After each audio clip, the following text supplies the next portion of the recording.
Welcome into the television version of Strategies for Living. I'm marriage and family therapist David McMillan. I'm delighted that you've tuned in, joined with me today here on Strategies for Living. Well, we're all about helping us live healthier, happier, more peaceful lives in our bodies, in our minds, in our spirits, in our relationships here in the 21st century. Now, we do that by engaging in important conversations with folks we like to call life strategists. Each and every time we do Strategies for Living, if you've watched us, you know this guy. He's been on here so much, he's almost a co-host. Artie Cesario, the author of It's All Good and God is at the End, and his newest book, We Throw Things at You. Artie, if I had stopped you 10 years ago, and I had said, Artie, in 10 years, you will be working on your third book, what would you have said to me? I'd say, are you smoking something? Give me some of that stuff, yeah, right? Yeah, that's not something I would have said. And yet, that's exactly what's happening. You are now working, It's All Good and God is at the End is still selling great. Sure, and your new book's selling good. We Throw Things at You. Your real job, your day job, is in the insurance business. You're with Bernard Insurance, mm-hmm. And how do we explain what you do in the insurance? You're not one of those guys that we all run from, you know. You see an insurance agent come in and you go the other way. You're Groundhog Day. Yeah, you're kind of behind the scenes. So you're not one of those guys. How do we explain what you do in real life at Bernard? Okay, what I do, I sell business insurance. Right. Like for example, my biggest program that I do is I sell car wash insurance all over Texas, Louisiana, and Mississippi. So people who own car washes. They buy insurance from your company. You're insuring if the car wash damages someone's car, makes a big scratch, does whatever, then you're there for them. I had good news this morning. I talked to a guy down in Biloxi. I insure 11 car washes down there, and none of them had damage. We love to hear that in the insurance business. Absolutely. And the one over in Orange Beach, Alabama, no damage. So that's always good news. But any kind of commercial operation that needs insurance. It's what you do, is what Bernard does. So we don't, most of the people watching us, we don't run from you. Probably. But your new They still might run from me though. Yeah, but maybe for other reasons. Right. You're working, this new book is on the insurance business. It's on what we need to know as consumers about insurance. Well, and you're actually a professor out here at BIPSI. I'm an instructor out here at BIPSI. I've been doing that for a lot of years, teaching insurance, the pre-licensing, and the various programs. Teaching people how to be the people that we run from. Well, out here we offer the trifecta. For someone brand new to the business, we provide a program, and then if you want to get your license, we provide that program, and then after you get your license, a follow-up program to kind of steer you to the over 70 different positions in the insurance industry. Most of us, Artie, and I hope people understand I'm being lighthearted with you, because here's the real deal. People don't understand how serious insurance is, how much we need insurance, and how much we don't know about insurance. Is that fair? That's a fair assumption. But after there's a catastrophe, then you realize, like Katrina, I would go home each night feeling so good that I worked for an industry that was working to get people back into their home, back into their business. So it was great. We call it the indemnification. That's a big word. What does that mean? Indemnify is basically trying to restore the people to where they were prior to the loss. Okay. You see these guys on television, they say, oh, we got $300,000 or $500,000. Well, people have to understand they probably have had several medical procedures and so forth, and they're going to have future medical procedures. And that money is to compensate them for their current medical, and then the pain and suffering, and then future medical that they may have. What is the most common myth, if you would? What's the most common thing that we as the general public misunderstand or don't know about insurance, but we need to? Well, one of the big things right now is people will will read something in an article in Forbes or Business Week, and they'll say, well, what is the financial rating of the company? You know, they're concerned about that. Well, that is great that they're asking that question. But a more important question would say, is the company an admitted company in the state of Louisiana or the state you're doing business? And are they protected by the Guarantee Association, which is similar to the FDIC? I was going to ask if Right. that was similar to FDIC for banks or FSLIC for I guess, the savings and loan industry, whatever. Yeah, and that's one of the biggest misconceptions. It's great to ask that question, you know, about their financial rating, but it's more important to ask, is this company an admitted carrier? Because what happens, an admitted company normally provides a lot of unique coverages that are automatic, whereas with a non-admitted carrier, there's more requirements that you have to be aware of.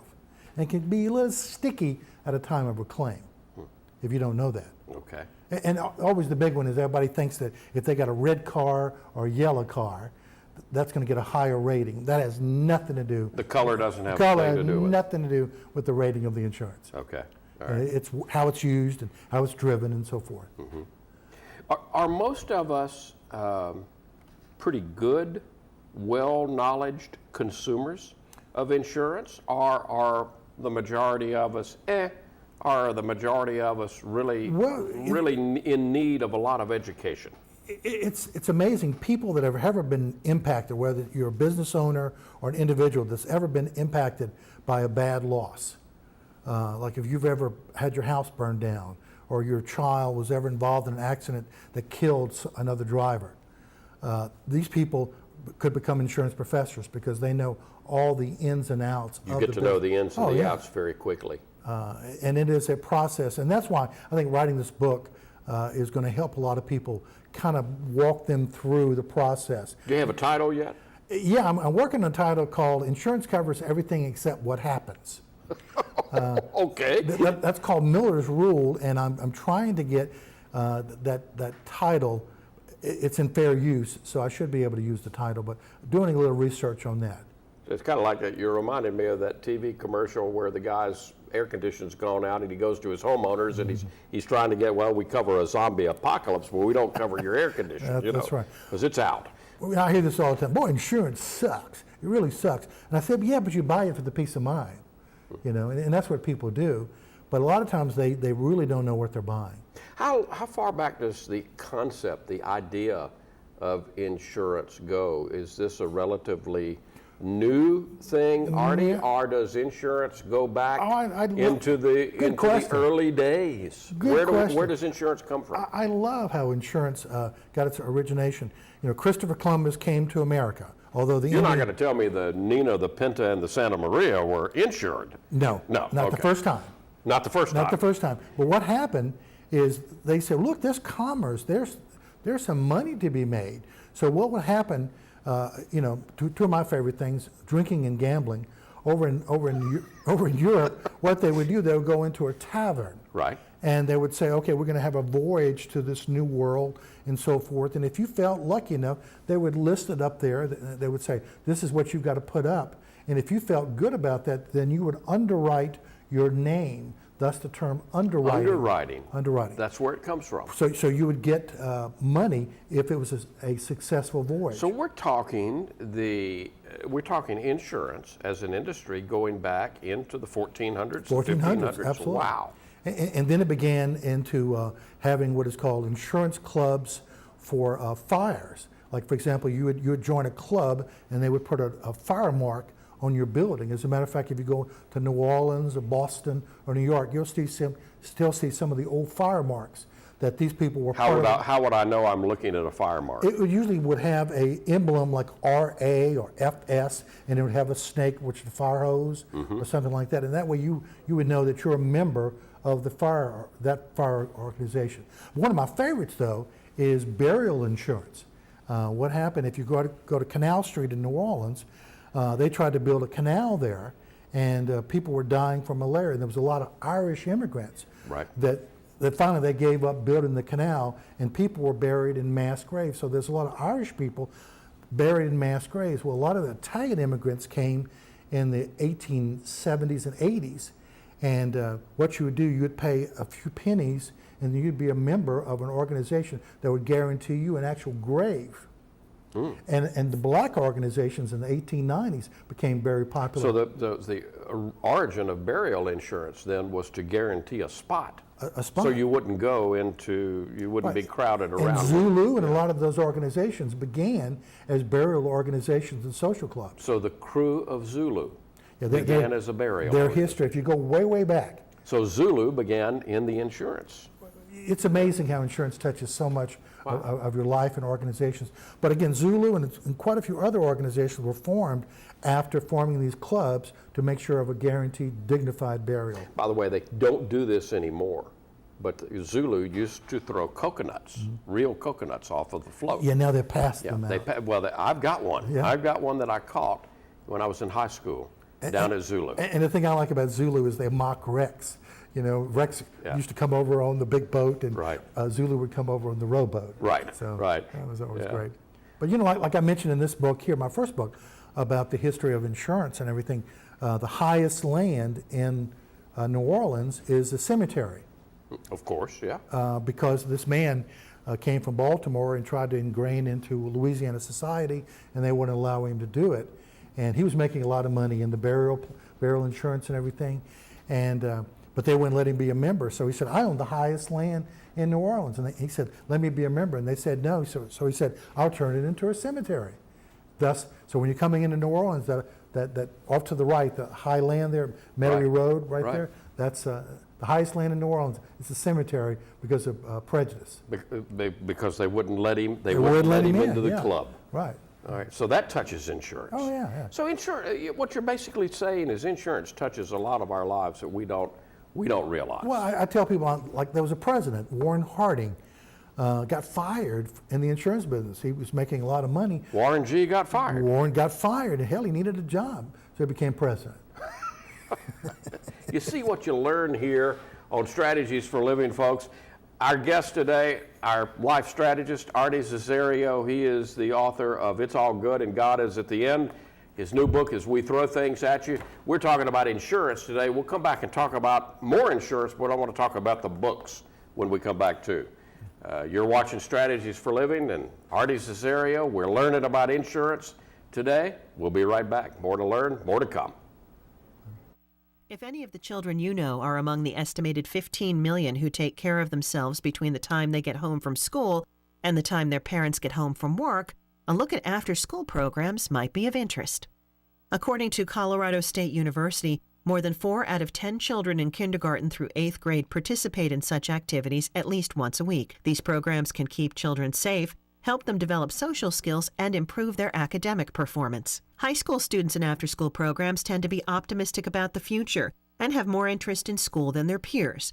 They're also more likely to attend college, vote, and volunteer as adults, reports the Journal of Adolescent Research. After-school programs help with career exploration, skill development, service learning, and internships.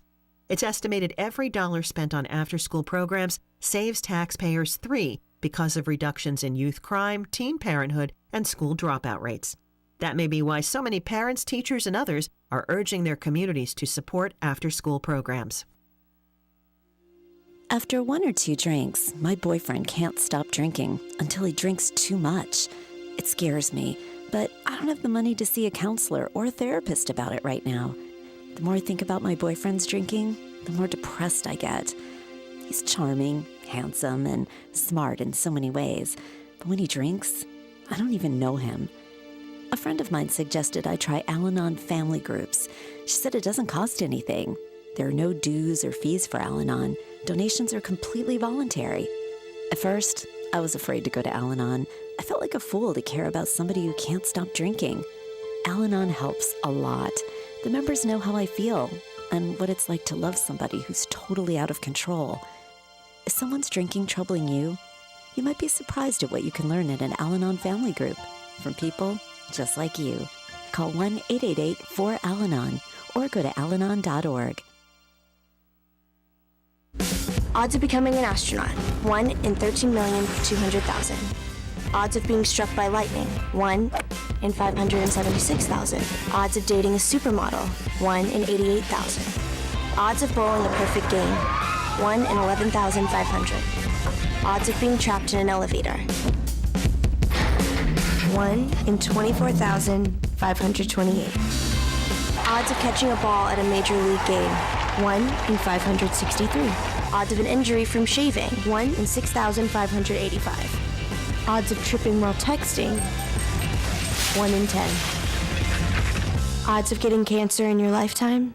1 in 2 men. 1 in 3 women. It's up to us. To change the odds for our generation. For the ones we love. For our future. If you don't like the odds, stand up. Stand up to cancer. And welcome back into the television version of Strategies for Living. I'm marriage and family therapist David McMillan. You're watching Strategies, of course, today, but don't forget, Strategies started News Radio 710 Keel. Artie Cesario, we are 25 years old. Can you believe that? 25 years old here. Time does fly. You can still listen to us every Sunday morning, 9:05 to 10 on 101.7 FM and News Radio 710 Keel. You can also get us healthylife.net out of Los Angeles on Thursdays, and you can find us always at www.strategiesforliving.com. With Artie Cesario today, we are learning about insurance because he's writing his third book about the insurance industry. But if you don't know, you got to get this guy's books. This is a great one. First book, right out of the box. It's all good, and God is at the end, preparing for a happy landing. I'll never forget when I first met you, and I asked you about the book you were writing. And you started talking about the best thing that happened to you was your mother-in-law's death. And I remember just about choking on my salad because we were with the lady that introduced us, and I didn't quite know what to say to you. And yet it all turned out, it's a wonderful story. The greatest moment of my life was watching my mother-in-law die. She went into a state of ecstasy. And it's amazing. I was talking to a nurse the other day, and I told her about that, and she said, "Oh my gosh, I experienced that." And once you do that, it changes your life It does forever. change your life. And as a matter of fact, Death changes your life. oh yeah, as a matter of fact, she has quit being the type of nursing that she was in. She was in oncology, and she's now working with the dying in hospice work. In hospice work, okay. So, folks, it's all good, and God is at the end. And then, the newest book, We Throw Things at You. And what I find fascinating here is you stay a step ahead of the game. You know, everybody's talking about taking down statues these days. You're talking about, because of the book, building one to Martha White. Now, we're not talking about the Martha White that, there's a brand of Martha White flour in the grocery store. Cornbread, yeah. Or cornbread, yeah. We're not talking about that Martha White. But here's the deal. This is what is going to make you think. Martha White is a lady that lives in Mississippi, and yet Martha White changed the world. Well, how did she do that? And you connect the dots for us. Mikhail Gorbachev, when he was asked who really influenced him, and of course he was instrumental in bringing down the Soviet Union with back in the day with Right. President Reagan and Pope John Paul the First. They asked him who inspired him, and he said Lech Lech Walesa. Walesa.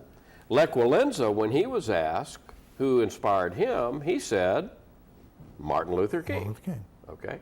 Martin Luther King said, when he was asked who inspired him, Rosa Parks, right? We all know the story of Rosa Parks. But Rosa Parks was inspired by whom? Martha White. 2 years earlier, in the Baton Rouge boycott of 1953, Martha White did a courageous thing and said, "No, I'm not going to give up my seat. I'm tired." And she sat in the white section of the bus. Well, In Baton Rouge, in Baton Rouge, Louisiana. Yeah. Well, unlike Rosa Parks, they were not as nice to her. They kind of roughed her up a little bit. And because of that, they said, "Look, we've got to do something about this." But Rosa Parks credits Martha White with giving her the courage to do what she did and take a stand. Right. And taking nothing away from what Rosa Parks Of did. course not. Yeah, Of course not. But it's really an unsung hero lives right here in Louisiana, was from Louisiana, that did this, that impacted the entire world. And now we're talking about taking monuments down. Maybe it's time we put a monument up to someone like Martha White. An unsung hero. Wow. And she's a recluse. She doesn't want any recognition and everything. I was talking to a reporter in Baton Rouge who's gone up to try to meet with her and her family, and they said she just wants to die wants in just anonymity. Peace. And now, the book, how do we describe We Throw Things At You? This is your newest book. You're working on one on the insurance business right now. That's what we're talking about today. How do we describe We Throw Things Well, At You? it's just, you should never die with the music still in you. You know, that's the old saying. And these are true stories. And He's even got one in there titled A Rabbi, a Priest, and a... oh, that's a great story. Yeah. You can't make these stories A up. rabbi and a priest go into a bar. Yeah. I mean, you can't make a story like that up. And these guys converse and tell stories. And one of the stories is a famous restaurant that everyone would know in New Orleans, which I cannot name because of legal reasons. But they were having a real bad smell in this restaurant. And they tried everything to get rid of the smell, and it was running the customers off. Yeah. And this is one of those restaurants with the white tablecloths oh, yeah, on it. yeah. I mean, it's fancy. And the owner says, man, what's going on here? And I said, well, look, I have a little experience with this. Maybe you have a spirit. And he goes, are you smoking something? And I said, no, you may have a spirit here in the restaurant. And he goes, well, you're crazy. Well, I said, well, here's my card. I've written this first book. I said, read it, and then give me a call if something happens. Well, he called me a few days later, and they were having spontaneous fires in the restaurant. So all of a sudden, the table would just catch on fire. Catch on fire, Yeah. but nothing would burn. But it would alarm, the alarm system would go off and so It would forth. scare the heck out of patrons, I would And- imagine. and They fi- wanted this to stop. Right. Smell and fires is not a good way to attract customers into your restaurant. Well, after about the third time that the fire department came out, they finally said, well, look, before we come out again, you've got to go speak with the chaplain. And he called me and goes, what the hell am I going to talk to the chaplain about? What is this? Yeah. And I go, well, maybe this is a sign that maybe you need to be a little bit nicer to mankind. And he was not a real fan of mankind. Even though he dealt with the public every day, he felt that we'd become lazy and people were always knocking on his door for free food or booze or money. And I told him, I said, well, maybe the big guy is trying to get your attention.